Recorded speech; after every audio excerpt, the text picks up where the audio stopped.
to write that fast. Absolutely incredible. So, are we up for a bit of fun? Yeah. Okay, so we agree we're up for fun. Yeah. So at the count of 3, I want you to turn to the person directly behind you, shake their hand and say, I'm up for fun. 1, 2, 3, go! We can. Everybody's going to be looking behind them. Behind them. Behind them. We're not going to have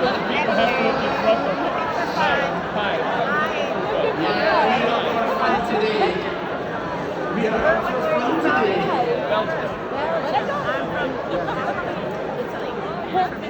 So the whole theme of the conference is about legends.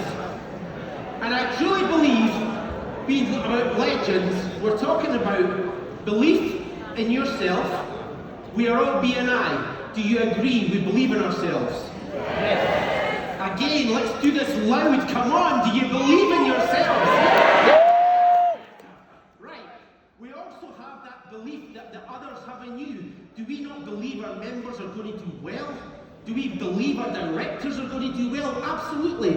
And the other one is the belief you have in others. Now I'm going to take you on a bit of a journey. A bit of a fun journey, but it'll be a journey. And the first one is the belief in yourself, where BNI is concerned. So 15 years ago, I went to my first ever BNI convention in Long Beach. Was anybody there? It's great. I'd just become a direct consultant. I sat there in absolute awe of the caliber of people coming on the stage. My eyes were wide open, my mouth was open, and I'm going, this is amazing. I want to be part of this. I went home, and I live in a little town in Scotland called Leith. And I went to visit my mother about 3-4 days later.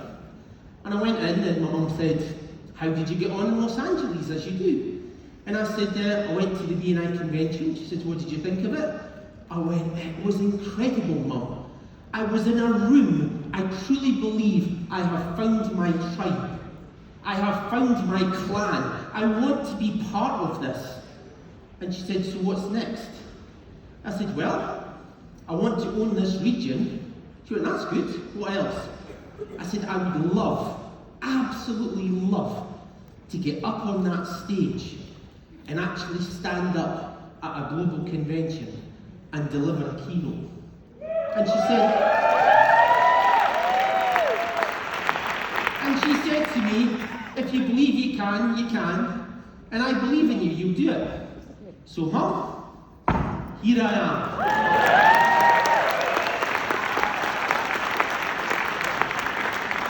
Oh, that was emotional there. I felt like going through me.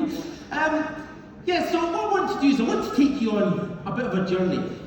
And 21 years ago, our son George, let's take you right back to the hospital. So for those of you that have had children, we're in the hospital. They'd already scanned the baby and said he's extended breech. And for those of you that don't know what extended breech is, it means the bottom is engaged, and then one side goes here and the legs go up here, and there's no chance he's going to be born that way. So they said we'll have to do a C-section. So Dion and I were like, yeah, that's absolutely fine. Dion's going, why, you saying it's fine? It's me that's having to go through it. But so we went in, and there was music playing, and everybody was all happy, and we put on the robes, and you go in, and you've got the clogs, and it was just a great feeling. And we took George out with Dion, and as we took George out, they all looked at each other, and the energy just went, and they turned the music off. And some of the nurses left. And then they took George away into another room. And Dion's going, is everything okay? And for those that know me, my classic line is, it's fine. And I'm going, it's fine, it'll be okay. And then they came through and they said, Mr. Reid, could you come through with us?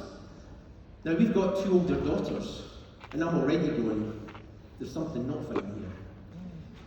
So I went into the room, and there was 5 specialists standing in front of me, top in their field. And they said, we have grave concerns about your son.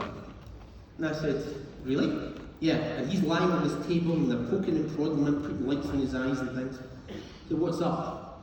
And they said, well, we believe he's blind. We also believe he's potentially deaf. He has deformed hands, he has a cleft palate, he's got a deformed shoulder, he's got dislocated hips, and he's paralysed down the side of his face. And then they came out with a classic line. How would you like us to proceed? Yeah, that's a sharp take of breath. And I said, wrap him up and I'll take him back to his mum. And they went, you don't understand. How would you like us to proceed? And I said, no, you don't understand because I don't believe you're correct. We think you're in denial. I think wherever you want to the gal. I am not in denial, you're wrong. He'll be fine. So we wrapped George up and we took him back out. And it's really strange because we were taken back up to the ward upstairs and they pushed us along in a trolley. And Dion's going, is everything okay? And I'm going, everything's fine, it'll be okay. And instead of putting us into a main ward, they put us into a room. And Dion's like, what's happened? I said, well, they're telling me there's all this stuff wrong with George, but it's not. He's going to be okay. And she went, I know he is. I said, right, you both agree that? Yeah, absolutely. Then the door opens, and in walks a nurse with a tray. And she trips, and she drops the tray, and it clatters on the floor. And guess what happened? George jumped. And I turned to Dion and went, deaf is he? 2 hours later, the people who check out the eyes and everything, the Princess Margaret Eye Hospital came in, put lights into his eyes, and said, okay, it was a bit unusual, he was born with his eyes open, and he doesn't seem to be able to blink, but everything's there to tell us that his eyes are absolutely fine. It's okay, he's not blind. Because he was squashed, his hands were all twisted, so that was the deformed hands. They weren't deformed. Within 2 hours, they straightened out. They were absolutely fine. He didn't have a cleft palate, he had a very high roof to his mouth. Totally different thing. He didn't have deformed shoulders, it was the same thing, he was all squashed when he came out.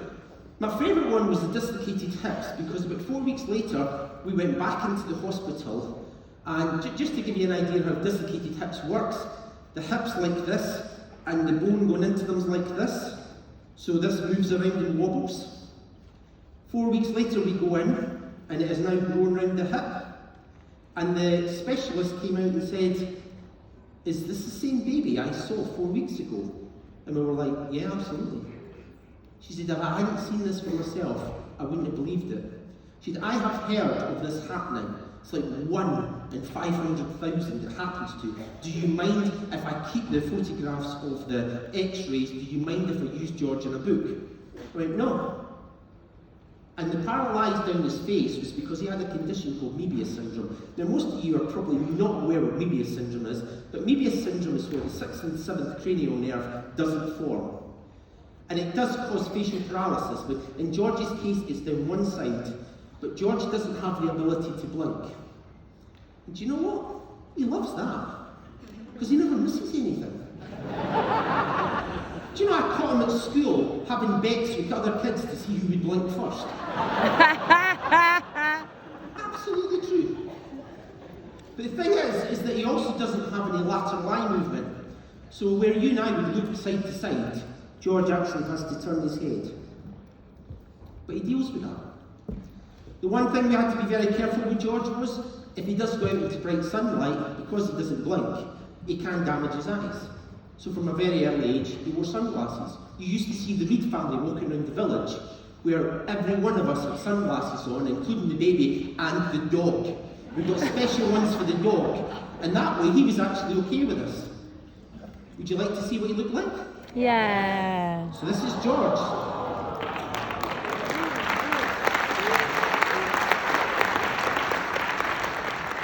The biggest blue eyes ever.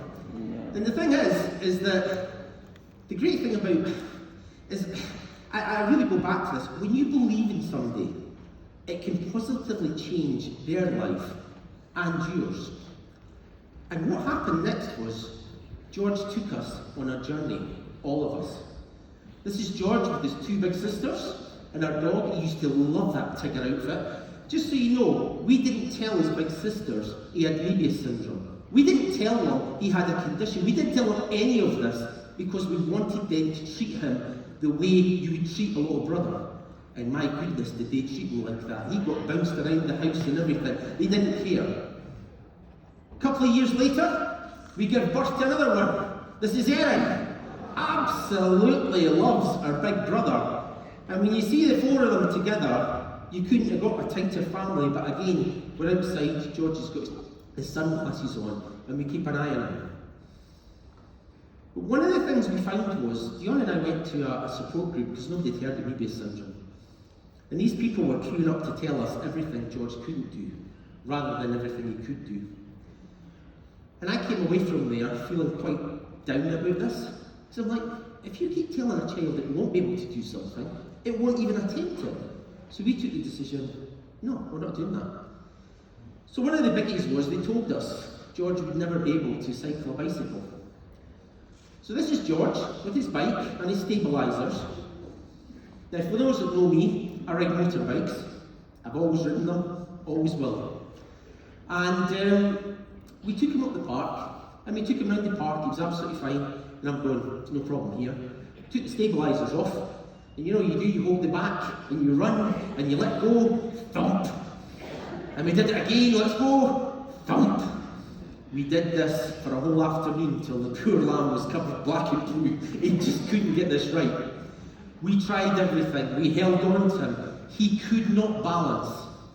And even though he got the pedals going, the balance wasn't there. And what we would do is go, George, because he got going a wee bit, and we go, George, watch out for the tree. Poof, hit the tree. George, watch out for the litter bin. Poof, hit the litter bin. And then Dion said to me, because Dion used to do a lot of show jumping, she had horses. And Dion said, do you know, when you jump a jump in a show jumping event, as soon as you land, you look to the next jump, and the horse moves, because it feels that movement. Maybe because we're saying to George, don't hit the tree, he's looking at the tree and driving into the tree. Maybe don't hit the bin, he's looking at the bin and driving into the bin. So Dion stood in front of him, I stood behind him, and she must have run backwards about a quarter of a mile, going George to me, and he cycled a quarter of a mile. And Dion said, okay, you can do that in a straight line. I said, yeah, but George likes to work things through. And I said, what do you mean? I said, George, you know how you really wanted that camera? He went, yeah. I said, you cycle 3 times round this park on your own. You learn how to ride this bike by looking at where you want to go, and I will buy you a camera. Dion is sitting at the front there, smiling and laughing, because it cost me a fortune, because he did it. He did it. Within 3 weeks, he'd learned to cycle a bike. The only kid I've ever known with Mebius that's actually able to do that. But he just taught himself a different way to do it. And that's what this is about. Life doesn't always give you great results. You just have to find another way of doing it. So, at this point, George is now about, must be about 5 or 6. And I said to Dion, we can't just stop it there. He's really doing stuff. How about we set up a research trust? And Dion was like, okay, how do we do that? I don't know. Let's just get started. Right, what will we do then? I know. How about I meet up with the executive director of BNI in my region, and we'll have a wee thought. And we genuinely sat down over a cup of tea and came up with an idea. It was called Kilts Across America. The 2 of us were going to ride across America on Harleys wearing kilts. That way, we would actually raise awareness. This is us. This is us. So, yeah, absolutely. So we posted some of this on Facebook, and we did various things like that. And a woman gets in touch with us from America and said, I want to help you. And this is when we go back to the belief in yourself, because we believed we could do it. We believed that others would have in us, and we'd have that belief in others. So she told us that she'd organised all the different clans across America. We were going to leave from Boston, right to New York, right down to Washington, and all the way to LA. It was something like 60 miles short of 4,000 miles. Yeah! And she was getting us looked after by all the different clan associations. We get over to America, and it was all fabrication. It wasn't true. She hadn't done anything. And I remember sitting with my executive director Ian, and he's going, "What are we going to do?" And I went, "Believe in ourselves. Give me the phone." So I phoned up Dion. "How do you fancy driving a 9-berth RV across America?" And she went, "I take it I'm bringing the kids." I went, "Yeah." So Dion actually said, "I'll meet you down in Manassas." So we drove from Boston to New York all the way down to Manassas. Now, for those that know me, know that I tend to have gut instincts and feelings, and I think we should always go with that. So we ride all the way down to Manassas. It's 1:15 in the morning, and I turned to Ian and I said, first time in America, I went, "Go and tell me something." "What is that?" I said, "What is an IHOP?" And he said, "International House of Pancakes." I went, "Brilliant, 1:15, we're going."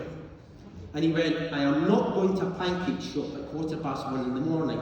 I went, "You need to come with me. This is going to be amazing." "Why is it going to be amazing?" "I don't know, but let's just go." So we went, and we walked in, and as we walked in, there was a policewoman sitting at a table. And I said, "Hi, how are you?" And she went, "Oh, I love your kilt." And I said, "Yeah, it's nice, isn't it?" She went, "Yeah." And we sat down, and I stopped and I thought, nah, something really gets to in your head. So I walked back up and I went, "By the way, I'm Colin." And she went, "By the way, I'm Meg. I'm Lieutenant in the Police Force." I went, "Great, nice to meet you, Meg." She says, "What is it you're doing?" I told her we're doing. "That's great." Went back down, sat down, and Ian went, "Well?" And I went, "I don't know, let's just see what happens." Following morning, 8 o'clock, bang, bang, bang on the door. Open the door, policewoman standing there, tray of donuts, cup of coffee for both of us. "Here, breakfast from America." Fantastic. Walked back in, turned to Ian. "There you go, we got our breakfast." And he laughed. Came back in. 2 hours later, on the door, opened the door, Meg standing there again. I was thinking about this, guys. If your wives are flying in and you need to get around and pick up supplies and everything, here's the keys to my Suburban. And I went, "Your Suburban?" And she went, "Yeah." And I went, "But we don't have insurance." She says, "I'm police, it's fine." So she gave us the keys. We went out, we picked a whole load of stuff up, came back, 4 o'clock in the afternoon, we pull up outside the hotel, the Best Western, and just as we're doing that, Dion, Val, the kids, they all turned up there, and as they came walking in, woo! Police car pulls up outside. Out jumps Meg. "Listen, I've been thinking about this. You guys are not staying in a hotel. You're coming home with me." And she put George in the front of the police car and let him play the siren all the way back to her house. We followed in the Suburban. We had the motorbikes with us. This is Meg up here. What's really special about this picture is you can't see all the extra people that are in this picture, but we stayed with her for 3 days. She took myself and the 2 older daughters into Washington, D.C., gave us a tour at 3, 4 o'clock in the morning, which was really interesting. And she said to us, "See, when you're leaving, I've got something special for you." We got up that morning for breakfast, walked downstairs, and she brought half the police department down with all their motorbikes and their cars, and they gave us a ride out to Manassas. I mean, outriders. How cool is that? And I turned to Ian and went, Going across America, Meg phoned every single Harley-Davidson dealership that we were getting near to and said, "These guys are coming in, great PR for your bikes." So they opened up for us. This is us over at Thunder Mountain in Colorado. We got to Las Vegas, and they'd actually got in touch with the Las Vegas Pipe Band, and as we drove in, the Pipe Band was there. The Las Vegas Hells Angels came out to meet us and said, "We're taking you out of Las Vegas, just get in between us because we're not stopping for red lights." And as we're driving, these are some of the guys that took us out into the desert, dropped us off in Death Valley, and went, brilliant. They did a route, they were collecting money all the way. And of course, when we got to LA, what do you think we did? Well, we had to go to BNI headquarters. We had to do it. But off the back of that, we actually launched the Mebius Research Trust, and this is a picture of our second conference, and it's moving forward. We're doing a lot of great stuff. Just so you know, we've pretty much raised everything we need to raise. We've made all the money we needed to make, and now it's a case of handing this over to somebody to actually do the research for us. Now, at the beginning, you were probably going, but his whole talk was believed to bagpipes. Where's the bagpipes come in? Right, so let's take this back. George is now 6. And George, now being 6, went to school, came in one day and said, "School teacher has said to me, I am allowed to learn to play the bagpipes if I can get a tune out this chanter." Now, chanters are a reeded instrument. If you've never tried to do this, it is very impossible to do. You have to have cast iron lungs to get this. And he came in, and I knew what was going to happen because George is paralysed down the one side, so he can't even drink out of a straw, let alone push into a chanter. So he tried it, and went, and it all blew out the side, came out the other side. Dion's getting a wee bit upset at this point, and he went, "Dad," and at the time I was an industrial photographer, he goes, "Have you still got that gaff tape in the office?" "Yeah." And he went in, and he put the chanter in his mouth and taped up his whole mouth. He came out going, he's walking. He then turned to Dion and went, "Look, Mum, I can do it. I'm going to get to play the bagpipes." Dion kind of went to bits. She was trying to be really positive, but I could see the tears in her eyes, because that's a challenge. But he went to school, and the following day he taped up his mouth, and he showed the tutor he could do it. Now, being in BNI, I know we've got dentists, so my thought was to get him a mouthpiece, like when you go scuba diving, and we could fit it onto there so you could actually play it. But remember earlier on I said he had a really high roof to his mouth. He learned that if he rammed it and jammed it into the roof of his mouth and pushed his tongue against it, he could actually get a tune in the chanting. So this is our George now.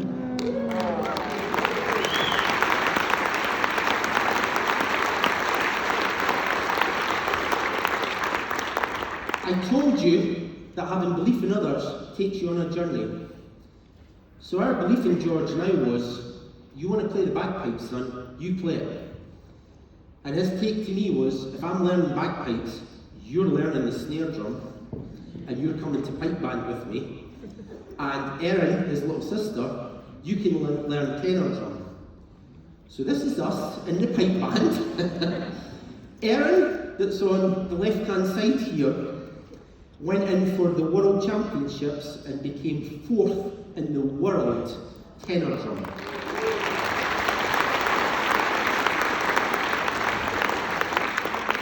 George and I have had many fun over the years.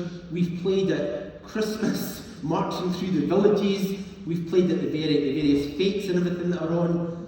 But the biggie to me was when we were asked by the Royal British Legion, because that was the pipe band we were in, to go down to the song 100 years anniversary. Now, I'll be honest, when we were asked to play here, there was not a single one of us that wasn't crying as we did that. I had great uncles, great cousins that all died in the song. So to actually march there 100 years to the day when that whistle went off was phenomenal, and it really made me realise that belief you have in others really goes there. It is about belief in yourself. It is about belief others have in you, but it's also about belief you have in others. Because if you have that belief in others, this will develop people to change their lives, your life, and enrich communities. Where have you heard that before? So when people turn to me and say, you're part of BNI, do you know where I stand with that? Belief needs inspiration.